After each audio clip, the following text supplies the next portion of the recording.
ಚಿನ್ನಕ್ಕಿಂತ ಹೆಚ್ಚು ಬೆಲೆ ಬಾಳೋ ಬಂಗಾರದ ಮರ ಇದು.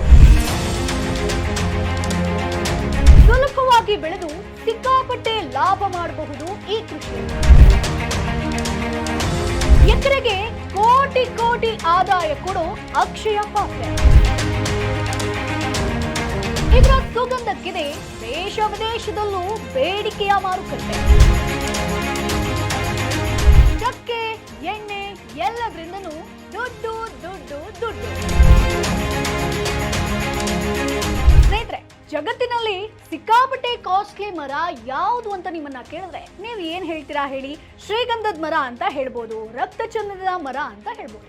ಆದ್ರೆ ನನ್ನ ಕೇಳಿದ್ರೆ ಅವೆರಡೂ ಅಲ್ಲ, ಅಗರ್ವುಡ್ ಅಂತ ಹೇಳ್ತೀನಿ. ನನಗೊತ್ತು ನಿಮ್ ತಲೆಯಲ್ಲಿ ಸಾಕಷ್ಟು ಪ್ರಶ್ನೆ ಬರ್ತಾ ಇರ್ಬೋದು. ಇದು ಯಾವ್ದು ಮರ ಅಪ್ಪ, ಇದರ ಸ್ಪೆಷಾಲಿಟಿ ಏನು, ಯಾಕಿಷ್ಟು ಕಾಸ್ಟ್ಲಿ ಈ ಮರ ಅಂತೆಲ್ಲ ನೀವು ಯೋಚಿಸೋದಕ್ಕೆ ಶುರು ಮಾಡ್ತೀರಾ. ಸೊ ತಲೆ ಕೆಡ್ಸ್ಕೋಬೇಡಿ, ಅದರ ಬಗ್ಗೆ ಕಂಪ್ಲೀಟ್ ಡೀಟೇಲ್ಸ್ ಅನ್ನ ಈ ವಿಡಿಯೋ ಮುಖಾಂತರ ಕೊಡ್ತೀನಿ. ಅದಕ್ಕಿಂತ ಮುಂಚೆ ಈ ಮರವನ್ನ ಬೆಳೆಯೋದು ಹೇಗೆ, ಅದರಿಂದ ಏನ್ ಉಪಯೋಗ, ಇದಕ್ಕೆ ಮಾರುಕಟ್ಟೆ ಹೇಗೆ, ಇದೆಲ್ಲದರ ಬಗ್ಗೆ ಕಂಪ್ಲೀಟ್ ಡೀಟೇಲ್ ಕೋರ್ಸ್ ನಮ್ಮ ಒಂದು ಫ್ರೀಡಮ್ ಆಪ್ ನಲ್ಲಿದೆ. ಈ ಕೃಷಿಯಲ್ಲಿ ಸಕ್ಸಸ್ ಆಗಿರುವಂತ ಅನುಭವಿ ಮೆಂಟರ್ಸ್ ನಿಮಗೆ ಈ ಒಂದು ಕೃಷಿಯ ಬಗ್ಗೆ ಗೈಡ್ ಮಾಡ್ತಾರೆ, ಇದರ ಬಗ್ಗೆ ಕಂಪ್ಲೀಟ್ ಮಾಹಿತಿನ ಕೊಡ್ತಾರೆ. ಇದರಿಂದ ನೀವು ಕೂಡ ಸುಲಭವಾಗಿ ಅಗರ್ವುಡ್ ಕೃಷಿಯಲ್ಲಿ ತೊಡಗಿಕೊಳ್ಬಹುದು. ಜೊತೆಗೆ ಅವರ ತರಾನೇ ಲಕ್ಷದಲ್ಲಿ ಆದಾಯವನ್ನ ಗಳಿಸಬಹುದು, ಜೊತೆಗೆ ಕೋಟಿ ಆದಾಯವನ್ನ ಕೂಡ ಮಾಡೋದಕ್ಕೆ ಸಾಧ್ಯ ಇದೆ. ಸೊ ಹಾಗಾಗಿ ಈಗಲೇ ಫ್ರೀಡಮ್ ಆಪ್ ಅನ್ನ ಡೌನ್ಲೋಡ್ ಮಾಡಿ.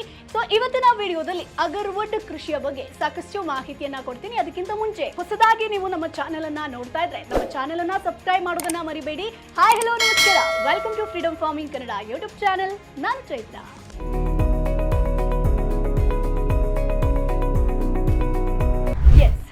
ಜಗತ್ತಲ್ಲಿ ಕಾಸ್ಟ್ಲಿಯೆಸ್ಟ್ ವುಡ್ ಅಂತ ಫೇಮಸ್ ಆಗಿರುವಂತ ಅಗರ್ವುಡ್ ಬೆಲೆ ಬಾಳುವಂತ ಪರ್ಫ್ಯೂಮ್ ಆಗಿರ್ಬೋದು, ಸೋಪ್ ಆಗಿರ್ಬೋದು, ಕ್ರೀಮ್ಗಳಂತಹ ಬಹಳಷ್ಟು ವಸ್ತುಗಳಲ್ಲಿ ಇದನ್ನ ಬಳಕೆ ಮಾಡ್ತಾರೆ. ಹಾಗಾಗಿ ಇದಕ್ಕೆ ಸಿಕ್ಕಾಪಟ್ಟೆ ಡಿಮಾಂಡ್ ಇದೆ. ಸೊ ರೈತರು ತಮ್ಮ ಒಂದು ಭೂಮಿಯಲ್ಲಿ ಬೇರೆ ಬೆಳೆಗಳ ಜೊತೆ ಬದುವಿನಲ್ಲಿ ಮಿಶ್ರ ಬೆಳೆಯಾಗಿ ಅಥವಾ ಮುಖ್ಯ ಬೆಳೆಯಾಗಿ ಅಗರ್ವುಡ್ ಕೃಷಿಯನ್ನ ನೀವು ಸ್ಟಾರ್ಟ್ ಮಾಡಬಹುದು. ಅಂದ್ರೆ 8 ರಿಂದ 10 ವರ್ಷದ ಬೆಳೆಯಾಗಿರುವಂತ ಈ ಮರಗಳು ಸುಮಾರು 25 ರಿಂದ 30 ಅಡಿಗಳ ತನಕ ಬೆಳೀತಾ ಹೋಗುತ್ತೆ. ಸೊ ನೀರು ನಿಲ್ಲದಂತಹ, ತೇವಾಂಶ ಇರುವಂತಹ, ಜೊತೆಗೆ ಬಿಸಿಲು ಸಹ ಬೀಳುವಂತಹ ಭೂಮಿಗಳಲ್ಲಿ ಇದು ಚೆನ್ನಾಗಿ ಬೆಳೆಯುವಂತಹ ಮರ. ಸೊ ರೈತರಿಗೆ ಅಷ್ಟೇ ಉತ್ತಮ ಆದಾಯವನ್ನ ಕೂಡ ತಂದುಕೊಡುತ್ತೆ. ಸೊ ಕಮರ್ಷಿಯಲ್ ಕ್ರಾಪ್ ಆಗಿ ಇನ್ ಕೇಸ್ ನೀವು ಅಗರ್ವುಡ್ ಬೆಳಿತೀರಾ ಅಂತಂದ್ರೆ ಬ್ಯಾಂಕ್ ನಲ್ಲಿ FD ಇಟ್ಟಂತೆ 10 ವರ್ಷದ ತನಕ ಯಾವುದೇ ಒಂದು ವಿಶೇಷ ಕಾಳಜಿಯನ್ನ ತಗೊಳ್ಳಿಲ್ಲ ಅಂತಂದ್ರೂ ಕೂಡ 10 ವರ್ಷ ಆದ್ಮೇಲೆ ಕಟಾವ್ ಮಾಡಿದ್ರೆ ರೈತರ ಜೇಬು ತುಂಬುತ್ತೆ. ಸೊ ಈಗಾಗಲೇ ಕರ್ನಾಟಕದ ಮಲೆನಾಡಾಗಿರ್ಬೋದು, ಕರಾವಳಿ ಪ್ರದೇಶಗಳಲ್ಲಿ ಕೆಲವು ರೈತರು ತಮ್ಮ ಒಂದು ಜಮೀನಿನಲ್ಲಿ ಅಡಿಕೆ ಜೊತೆ ಈ ಒಂದು ಮರಗಳನ್ನ ಕೂಡ ಬೆಳೀತಾ ಇದ್ದಾರೆ. ಸೊ ಅವರ ನೇರ ಅನುಭವವನ್ನ ನಮ್ಮ ಒಂದು ಫ್ರೀಡಮ್ ಆಪ್ ಕೋರ್ಸ್ ಗಳಲ್ಲಿ ಹಂಚಿಕೊಂಡಿದ್ದಾರೆ. ಸೊ ನೀವು ಕೂಡ ಅದನ್ನ ನೋಡಬಹುದು. ಅತಿ ಕಡಿಮೆ ಗೊಬ್ಬರ ಆಗಿರ್ಬೋದು, ನೀರನ್ನ ಉಪಯೋಗಿಸಿ ಈ ಕೃಷಿಯನ್ನ ನೀವು ಮಾಡಬಹುದು. ಸೊ ಕಾಡು ಜಾತಿಯ ಮರಗಳಾಗಿರೋದ್ರಿಂದ ಹೆಚ್ಚಿನ ಪೋಷಣೆ ಕೂಡ ಅಗತ್ಯ ಇರೋದಿಲ್ಲ, ತನ್ನಿಂದ ತಾನೇ ಬೆಳ್ಕೊಳ್ತಾ ಹೋಗುತ್ತೆ. ಸೊ ಇದರಲ್ಲಿ ಬರುವಂತ ಬೀಜಗಳನ್ನ ಕೋತಿಗಳು ಬಿಟ್ರೆ ಈ ಮರದ ಎಲೆಯಾಗ್ಲಿ ತೊಗಟಿಯಾಗ್ಲಿ ಬೇರೆ ಯಾವ ಪ್ರಾಣಿಗಳು ಕೂಡ ತಿನ್ನೋದಿಲ್ಲ. ಇದರಿಂದ ಗಿಡಗಳು ಕೂಡ ಹಾಳಾಗುವಂತ ಒಂದು ಟೆನ್ಷನ್ ನಮ್ಗೆ ಇರೋದಿಲ್ಲ. ಯಾಕಂತಂದ್ರೆ ಶ್ರೀಗಂಧ ಮರ, ರಕ್ತಚಂದನ ಮರ ಬೆಳಿತೀರ ಅಂತಂದ್ರೆ ಕಳ್ಳಕಾಟರ ಸಮಸ್ಯೆ ಇರುತ್ತೆ. ಆದ್ರೆ ಇದಕ್ಕೆ ಅಂತದ್ ಏನಿಲ್ಲ. ಹಾಗಾದ್ರೆ ಇಷ್ಟು ಆದಾಯ ಇರುವಂತ, ರಿಸ್ಕ್ ಕಮ್ಮಿ ಇರುವಂತ, ಸುಲಭವಾಗಿ ಬೆಳೆಯುವಂತ ಅಗರ್ವುಡ್ ಮರಗಳನ್ನ ಬೆಳೆಸೋದು ಹೇಗೆ ಅಂತ ನೀವು ಪ್ರಶ್ನೆ ಮಾಡಬಹುದು. ಮೊದಲನೇದಾಗಿ ಬೆಳೆಯುವ ವಿಧಾನದ ಬಗ್ಗೆ ನಾನು ಡಿಟೇಲ್ ಆಗಿ ಹೇಳ್ತಾ ಹೋಗ್ತೀನಿ. ಸೊ ಮೂಲತಃ ಕಾಡಿನ ಸಸ್ಯಗಳಾಗಿರುವಂತ ಅಗರ್ವುಡ್ ನೇಪಾಳ ಆಗಿರ್ಬೋದು, ಭೂತಾನ್, ಥೈಲ್ಯಾಂಡ್ ಹಾಗೆ ನಮ್ಮ ದೇಶದ ಕಾಡುಗಳಲ್ಲಿ ಸಾಮಾನ್ಯವಾಗಿ ಬೆಳೆಯುತ್ತೆ. ಸೊ ಕಾಡುಗಳಲ್ಲಿ ಒಂದು ವಿಶೇಷ ಜಾತಿಯ ಫಂಗ್ ಈ ಒಂದು ಮರಕ್ಕೆ ಬರೋದ್ರಿಂದ ಅದರಿಂದ ಉಂಟಾಗುವಂತಹ ಕೆಮಿಕಲ್ ರಿಯಾಕ್ಷನ್ ಈ ಮರಗಳ ಕಾಂಡದಲ್ಲಿ ಸುಗಂಧ ಭರಿತ ಚಕ್ಕೆಗಳನ್ನ ಸೃಷ್ಟಿ ಮಾಡುವಂಥದ್ದು. ಸೊ ಇದಕ್ಕೆ ಮೇನ್ ಬೇಕಾಗಿರುವಂತದ್ದೇ ಫಂಗಸ್. ಸೊ ಹಾಗಾಗಿ ನಮ್ಮ ಒಂದು ಜಮೀನುಗಳಲ್ಲಿ ನಾವು ಇದನ್ನ ಇನ್ ಕೇಸ್ ಬೆಳೆದ್ರೆ ಈ ಮರದ ಕಾಂಡಗಳಿಗೆ ಕೃತಕವಾಗಿ ನೀವು ಫಂಗಸ್ ಅನ್ನ ಇಂಜೆಕ್ಟ್ ಮಾಡಬೇಕಾಗುತ್ತೆ. ಕರ್ನಾಟಕದ ಕೆಲವು ನರ್ಸರಿಗಳಲ್ಲಿ ಅಗರ್ವುಡ್ ಸಸಿಗಳು ನಿಮ್ಗೆ ಲಭ್ಯ ಇರುತ್ತೆ ಸ್ನೇಹಿತರೆ. ಒಂದು ಗಿಡಕ್ಕೆ 50 ರಿಂದ 60 ರೂಪಾಯಿ ತನಕ ಬೆಲೆ ಇದೆ. ಕ್ವಾಲಿಟಿ ಮೇಲೆ ಇದು ಡಿಪೆಂಡ್ ಆಗ್ತಾ ಹೋಗುತ್ತೆ. ಸೊ ಸಸಿಗಳನ್ನ ತಂದು 1.5 ಅಡಿ ಅಗಲ ಹಾಗೆ ಆಳದ ಗುಂಡಿಯನ್ನ ತೋಡಿ ಗಿಡಗಳನ್ನ ನೀವು ನಡಬೇಕಾಗತ್ತೆ. ಪ್ರಾರಂಭದ 1 ವರ್ಷ ಇವುಗಳನ್ನ ನೀವು ಕಾಪಾಡಿಕೊಂಡ್ರೆ ಆಮೇಲೆ ಯಾವ ತಲೆನೋವು ಕೂಡ ಇರೋದಿಲ್ಲ. ಮೊದಲ 3 ರಿಂದ 4 ವರ್ಷ ನೀರನ್ನ ಕೇಳುವಂತ ಈ ಮರಗಳು ಆಮೇಲೆ ಮಳೆ ನೀರಿನಿಂದಲೇ ಆರಾಮ್ಸೆ ಬೆಳೆಯುತ್ತೆ, ಮತ್ತೆ ಮೇಂಟೆನೆನ್ಸ್ ಏನೂ ಇರೋದಿಲ್ಲ. ಸೊ 25 ಅಡಿ ಎತ್ತರ ಬೆಳೆಯುವಂತ ಈ ಮರಗಳು 8 ವರ್ಷಕ್ಕೆ ಬರುವಷ್ಟರಲ್ಲಿ ಕನಿಷ್ಠ 25ರಿಂದ 30 ಇಂಚು ಸುತ್ತಳತೆ ಬೆಳೆದಿರುತ್ತೆ. ಸೊ ಆಗ ಒಂದು ಮರಕ್ಕೆ 30ರಿಂದ 40 ಕಡೆ ಸಣ್ಣ ಸಣ್ಣ ರಂಧ್ರಗಳನ್ನ ಕೊರೆದು ನೀವು ಫಂಗಸ್ ಅನ್ನ ಇಂಜೆಕ್ಟ್ ಮಾಡಬೇಕಾಗುತ್ತೆ. ಸೊ ಫಂಗಸ್ ಇಂಜೆಕ್ಟ್ ಮಾಡಿದಂತ ಜಾಗಕ್ಕೆ ನೀರು ಬೀಳದೆ ಇರೋ ತರ ನೋಡ್ಕೊಳ್ಬೇಕಾಗುತ್ತೆ. ಅದಕ್ಕೆ ರಂಧ್ರ ಕೊರೆದ ಜಾಗವನ್ನ ಜೇನಿನ ಮೇಣ ಆಗಿರ್ಬೋದು ಅಥವಾ ಬೇರೆ ಯಾವ್ದಾದ್ರೂ ಮೇಣದಿಂದ ನೀವು ಕಂಪ್ಲೀಟ್ ಆಗಿ ಮುಚ್ಚಬೇಕಾಗುತ್ತೆ. ಸೊ ಆ ಒಂದು ಫಂಗಸ್ ಇಂಜೆಕ್ಟ್ ಆದ್ಮೇಲೆ ಮರದ ಕಾಂಡದೊಳಗೆ ಅಗರ್ವುಡ್ ಬೆಳೆಯೋದಕ್ಕೆ ಸ್ಟಾರ್ಟ್ ಮಾಡುತ್ತೆ. ಸೊ ಇಂಜೆಕ್ಟ್ ಮಾಡಿ 6 ತಿಂಗಳಲ್ಲಿ ಮರಗಳನ್ನ ನೀವು ಈಸಿಯಾಗಿ ಕಟಾವ್ ಮಾಡಬಹುದು. ಅಂದ್ರೆ ಇಂಜೆಕ್ಟ್ ಮಾಡಿದ ಮೇಲೆನೆ ಆ ಒಂದು ಸ್ಮೆಲ್ ಅಂದ್ರೆ ಸುಗಂಧ ಭರಿತ ಸುವಾಸನೆ ಬರುವಂತದ್ದು. ಅದಾದ ಮೇಲೆ ನೀವು ಅದನ್ನ ಸೇಲ್ ಮಾಡೋದಕ್ಕೆ ಸಾಧ್ಯ, ಒಳ್ಳೆ ಆದಾಯ ಬರುತ್ತೆ.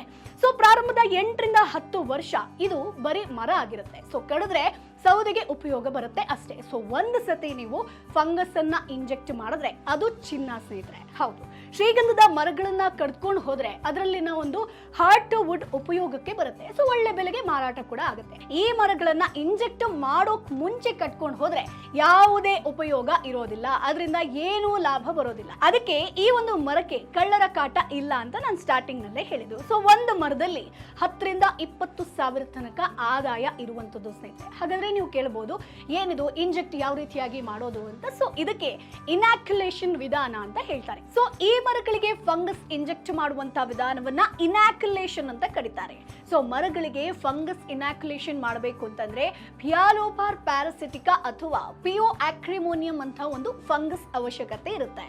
ಹಾಗಾಗಿ ಡ್ರಿಲ್ಲಿಂಗ್ ಮೆಷಿನ್ ಮೂಲಕ ರಂಧ್ರ ಕೊರೆದು ಸಿರಿಂಜ್ ಮೂಲಕ ನೀವು ಫಂಗಸ್ ಅನ್ನ ಇಂಜೆಕ್ಟ್ ಮಾಡಬೇಕಾಗತ್ತೆ. ಸೊ ಮೇಣದಿಂದ ರಂಧ್ರಗಳನ್ನ ನೀವು ಕಂಪ್ಲೀಟ್ ಮುಚ್ಚಬೇಕಾಗತ್ತೆ. ಸೊ ಅಗರ್ವುಡ್ ಬೆಲೆ ಬಗ್ಗೆ ನಾವು ಹೇಳಲೇಬೇಕು.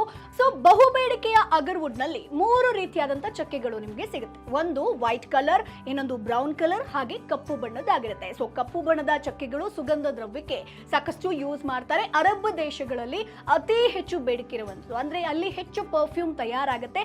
ಸದ್ಯದ ಮಾರುಕಟ್ಟೆಯಲ್ಲಿ 1 kg ಅಗರ್ವುಡ್ಗೆ ನಾವು ನೋಡೋದಾದ್ರೆ 4,20,000ದಿಂದ ಹಿಡಿದು 16,70,000 ತನಕ ಬೆಲೆ ಇದೆ. ಸೊ ಈ ಬೆಲೆ ಮರಕ್ಕಾಗಿರುವಂತಹ ವಯಸ್ಸು ಆಗಿರ್ಬೋದು, ಕ್ವಾಲಿಟಿಯ ಮೇಲೆ ಡಿಪೆಂಡ್ ಆಗಿರುತ್ತೆ. ಸೊ ಮರಕ್ಕೆ ಹೆಚ್ಚು ವಯಸ್ಸಾಗಿದ್ರೆ ಒಳ್ಳೆ ಗುಣಮಟ್ಟದ ಅಗರ್ವುಡ್ ನಿಮಗೆ ಸಿಗುತ್ತೆ. ಸೊ ಹಾಗಾಗಿ ನೀವು ಎಷ್ಟು ವರ್ಷ ಹಾಗೆ ಇಡ್ತಾ ಹೋಗ್ತಿರೋ ಅದ್ರ ಮೇಲೆ ನಿಮ್ಮ ಒಂದು ಕೆಜಿ ಲೆಕ್ಕದಲ್ಲಿ ಅದು ವೇರಿ ಆಗ್ತಾ ಹೋಗುತ್ತೆ ಅಮೌಂಟ್. ಸೊ ಅದೇ ರೀತಿ ಅಗರ್ವುಡ್ ಇಂದ ಎಣ್ಣೆ ಕೂಡ ತಯಾರಾಗುತ್ತೆ. ಸೊ 1 ಲೀಟರ್ ಅಗರ್ವುಡ್ ಆಯಿಲ್ ಬೆಲೆ ನಾವು ನೋಡೋದಾದ್ರೆ 84,000ದಿಂದ 4,20,000 ತನಕ ಇರುವಂತದ್ದು.